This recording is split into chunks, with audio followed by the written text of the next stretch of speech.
Hi, I'm Bugsy and I'm an addict. I'm going to be reading just for today, February 7th, 2024. This is not a test. Page 39, basic text, page 27. We have found a loving personal God to whom we can turn. Some of us come into recovery with the impression that life's hardships are a series of cosmic tests, designed to teach us something. This belief is readily apparent when something traumatic happens and we wail, "My higher power is testing me." We're convinced that it's a test of our recovery when someone offers us drugs, or a test of our character when faced with a situation where we could do something unprincipled without getting caught. We may even think it's a test of our faith when we are in great pain over a tragedy in our lives. But a loving higher power doesn't test our recovery, our character, or our faith. Life just happens, and sometimes it hurts. Many of us have lost love through no fault of our own. Some of us have lost all of our material wealth. A few of us have even grieved the loss of our own children.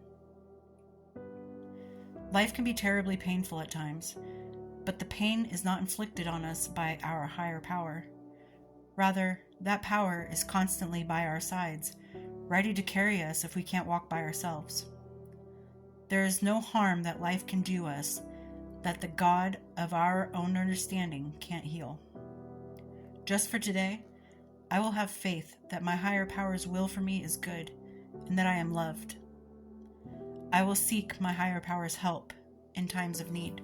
Well, as I mentioned before, I follow the universe or life as it comes, and life does give me signs that I feel like it's signs that I need to follow. I don't think life tests me, but it does kind of fall into place where it's like you're going the right direction, and then I'll know that I didn't do the right thing at the end of the day when there's all of a sudden a kink in the line, because if I'm going straight and I'm doing well and everything's falling into place and going well, and all of a sudden something out of left field knocks me off my track, then maybe I did something wrong. I should go back. But I don't think that your God of your understanding or universe or whatever deity that you believe or follow or whatever belief system, I don't think it tests you. I think in the sense of somebody offering you drugs and you having to come to the point of, do I use or do I not, is a test that comes within yourself. Because you know you want to live sober. You know that you enjoy your recovery and you're trying to keep your recovery alive. So this is like exposure therapy, if you will. And it's a test within your own character and your own will. Am I going to use? And that's the test when you start to think, okay, wait, if I use, everything that I just built up is going to crumble. Because we've done this before. We already know what's going to happen if I pick up that pipe, pick up that needle, pick up that bottle. I already know what the end game is. I know what's going to happen. So it's up to you if you're going to study for that test and remember all the things that you worked for, or if you're going to just say, you know what, screw it, I'll sleep in that day and just fail it. I don't think that you should believe that life sets you up for failure, because that is a setup for failure. If you give me an offer of drugs, I'm either going to walk away or I'm going to take those drugs. So that's my setup for failure. It's up to you whether or not you're going to allow that setup to cause you to fail, if that makes any sense. Me personally, I've walked away. I've discovered somebody using in my proximity, and I was like, peace out, Girl Scout. I ain't about this. And I left. And I don't think that a God of a higher power or any kind of entity, or not entity, deity or anything like that, I don't think that it takes things from you to test whether or not you're going to go back. If you know what I mean. My son passed away, and I don't think that was a test of whether I'm going to start becoming an addict. It wasn't till 5 years later that I became a meth addict. 5 years after he passed away.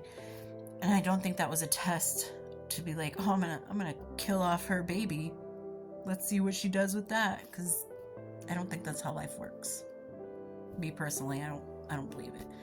that was my own personal character test within myself of whether I'm going to pick up the bottle and start drinking, which I did, which led me to ecstasy, which led me to coke, which ultimately led me to meth, which led me to losing everything because I slept in on the day of the test and I didn't look at what was happening around me in life, and I didn't think deep down, is this something I really want? I acted on emotion, and then it was too late. So I failed my own test within my own self. Sure, bad things happen to people. Bad things happen to good people, to great people. But it's what you do with that pain and how you bounce back from it that builds your character in the direction you want it to be built. Me personally, I want to build up. I'm tired of crumbling. I'm happy where I'm at. I'm not exactly where I need to be and want to be, but I'm well on my way. And that's because I take one day at a time and I test my own character every day, thinking, today I'm going to be sober. And if somebody offered me something, I'm going to walk away. And I remember that every day. Not that I have any burning desires, but you don't have to have burning desires to recognize that you had a problem. So, don't think of the things happening in your life as tests to put you back on these streets of addiction. Think of what's happening in life as another opportunity to propel yourself in the direction you want to go in your recovery. Because the further you push off of the negativity and the addiction and the things that could cause you to relapse, the more you push off of that, the further you're going to excel. The further away that negativity and addiction and horrible feeling is going to be from you. By all means, grieve if you need to grieve. Be sad if you need to be sad. But don't let that consume you. You're doing great out there. And if you're having problems, if you're struggling, reach out to someone, reach out to me, and I'll talk to you guys later. Bye.